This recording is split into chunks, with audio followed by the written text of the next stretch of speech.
Hello and welcome. I'm Yuki. I should tell you at the start that I have failed at this before more than once. There was a beautiful notebook, of course, the one with the soft cover and the good paper, the one that felt like it was going to change how I lived. I wrote in it for about 9 days. Then it went into a drawer, and every time I opened that drawer for the next 2 years, it looked at me. So I decided the whole thing was for other people, organized people with better handwriting and a calmer mind than mine. I don't think that was true. And what changed my mind wasn't discipline, and it wasn't an app. So instead of asking how to spend less time on your phone, I'd like to ask you something else today. Where in your day is there a surface that belongs only to you? Because that turns out to be a completely different question. Let me show you. Let's begin. I want to start with something that happens in Japanese shops every autumn, and it takes up an entire floor. Around October, the stationery shops fill up with diaries for the coming year. We call them Techō, not a planner exactly, and not a journal, a small paper book you carry, with the months in the front and empty pages in the back, and you keep it in your bag or your coat for a year. There are hundreds of them. People stand there for a long time choosing. It is treated as a mildly serious decision, the way you might choose a coat, and there's a general understanding that the one you pick says something about how you're hoping the year will go. I'd like you to hold on to that small paper book, because everything else I'm going to say comes back to it. The same paper habit shows up somewhere you might not expect, and you can see it any morning. On the train, a certain number of people are reading a very small paperback. They're called bunkaban, pocket-sized books, cheap, printed to be carried.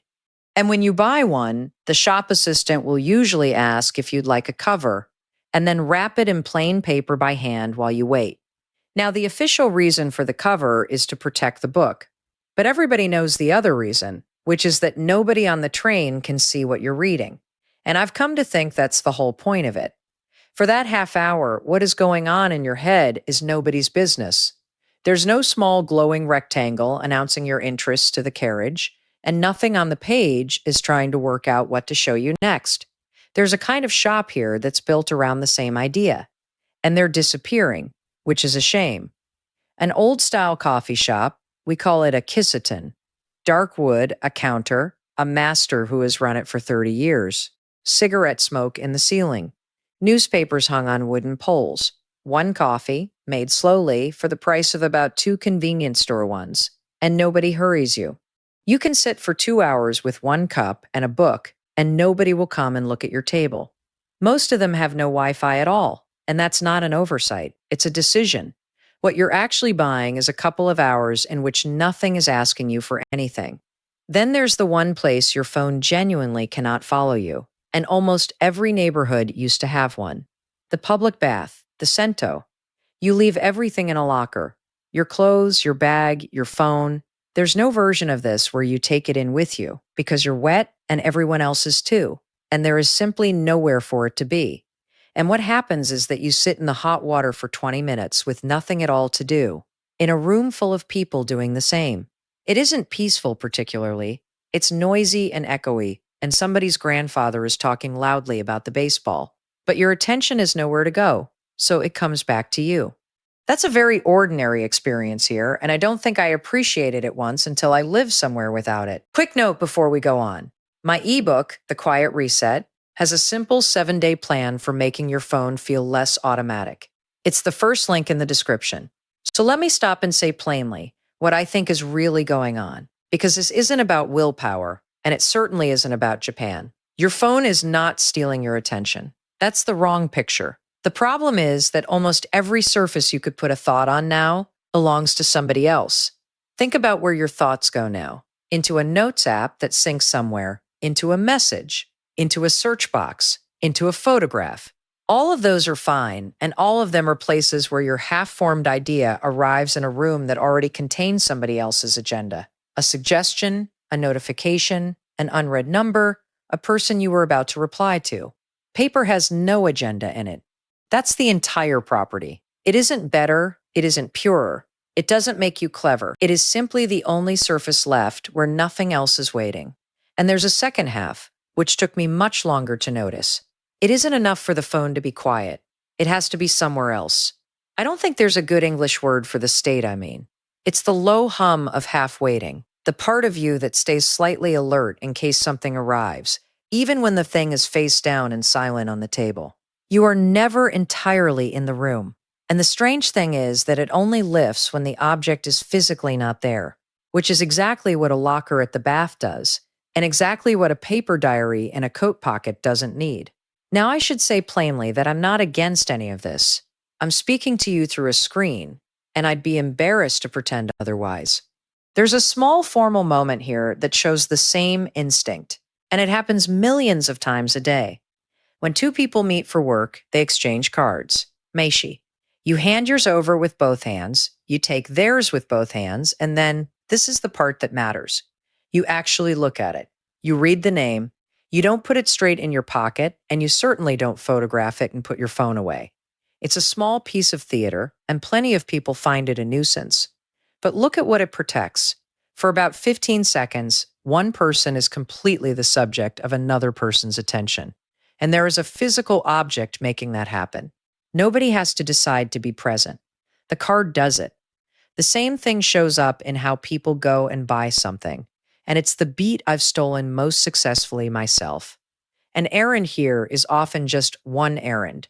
You walk to the shop at the end of the road for the one thing. 10 minutes there, 10 minutes back, and you have not looked at anything else. And I want to be careful not to make that sound quaint, because it isn't. It's simply that when a task is small and physical and has a beginning and an end, your mind gets a completed thing. And it's astonishing how rare that has become. Most of what we do now doesn't finish. My father went out for tofu every second day for about 20 years, and I now suspect the tofu was not really the point. At a shrine, you'll find a version of this that's hundreds of years old, and it costs about £1. There are two of them, actually, and they work in opposite directions. The first is a small wooden plaque. You write what you're hoping for on the back of it in your own handwriting, and you hang it on a rack outside with several hundred others. Then there's the paper fortune, which works the other way around. You draw one at random, you read it, and if you don't like what it says, you fold it up and tie it to a wire frame and walk away and leave it there. Now, you can take the religious part of that as seriously or as lightly as you want. Most people here are somewhere in the middle. But look at the mechanism. In both cases, a private thought is put onto a physical object, in public, and then let go of. Nobody reads your plaque. Nobody is going to comment. There's no reply coming. And I think a great deal of what we now do with our thumbs is a poor imitation of exactly that, putting something out of your head and hoping it stays out. There's a working version of the little paper book too, and you'll see it in the hands of people who are very good at their jobs. Almost every tradesman and shopkeeper here carries one. The carpenter has a small pad and a flat pencil behind his ear. The man who comes to fix the boiler writes the part number down. The woman at the fish counter keeps a notebook of what her regulars order. None of these people are making a statement about technology. They are using the fastest available tool, which for one line of information, in the middle of a job, with your hands dirty, is still a piece of paper. And I find that quietly reassuring because it means this isn't nostalgia. It's just that the old thing hasn't been beaten yet at that one narrow task. Children here still do something by hand that adults quietly keep doing too. And it's the most ordinary thing on this whole list. They copy characters, line after line of the same kanji, in a squared exercise book until the shape is right. And when a grown-up can't remember how one goes, which happens constantly now because we all type, the thing they do is write it in the air with a finger or on their palm. I'm not going to make any grand claim about handwriting and the brain because I'm not qualified to. But there is something plainly true and much smaller than that. You cannot copy a character without actually looking at it. The hand is slow, and the slowness is not a bug. Whatever you're writing down gets a few more seconds of you than it would have got otherwise, and most things in a day get none. And there's a quality to a paper book that I only understood after failing at it twice, which is that it doesn't mind. If you don't open it for 3 weeks, nothing happens. There's no streak to lose, no reminder, no little red badge, no gentle message asking whether you've forgotten about it. Compare that with almost everything else you've ever tried to keep up with. My old notebook sat in a drawer for 2 years and was completely indifferent about it. And that turns out to be the reason I could pick it up again. A thing that doesn't punish you for stopping is a thing you can restart. That is not a small feature. I think it's the whole reason paper survives. Now I have to be honest with you, because this could easily sound like a country of people quietly writing in notebooks, and it is nothing like that. Japan is one of the most phone-saturated places on Earth. The train carriage I described is mostly phones now, and the people with paperbacks are the minority, not the rule. Techō sales have been falling for years. There are waterproof cases specifically so people can scroll in the bath. There's a word here, hikikomori, for people who withdraw from the world completely, and screens are a large part of how that becomes possible. And the Kissaten are closing, one after another, replaced by chains with fast Wi-Fi and a queue. So this isn't a country that has solved it. It's a country that happens to still have a few objects in a few places lying around. A small book, a paper cover, a locker, a shop where nobody hurries you, that make it easy to be somewhere for a while. Those are the borrowable part, and none of them are Japanese in any way that matters. Let me lay it out simply then. The things that quietly take your evenings are these. Every surface you can put a thought on belongs to somebody else. Nothing you do has a beginning and an end anymore. There's no room and no half hour where the object is physically elsewhere. And every system you've tried to fix it with was itself something that could tell you off for stopping. And the things that help are almost embarrassingly small. One cheap paper surface that nobody else can see. One place in the week where the thing is in a locker, or a drawer, or another room entirely. One errand done on foot with nothing in your hand. One conversation where an object makes you look at a person, and permission to abandon all of it for 3 weeks and start again without a word being said. If you take one question with you, take the one from the beginning. Where in your day is there a surface that belongs only to you? If the honest answer is nowhere, then the tiredness you feel in the evening isn't a character flaw. There's simply nowhere for your own thoughts to land. Which brings me back to the stationery shop in October, and the whole floor of small paper books, and the people standing there for far too long choosing one. It costs about the same as a coffee. It does almost nothing.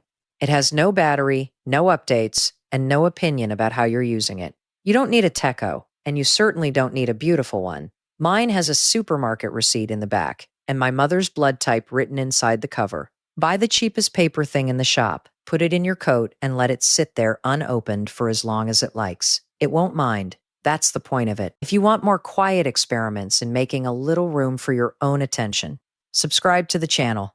Thank you for spending this time with me. Take care of yourself, and I'll see you next time.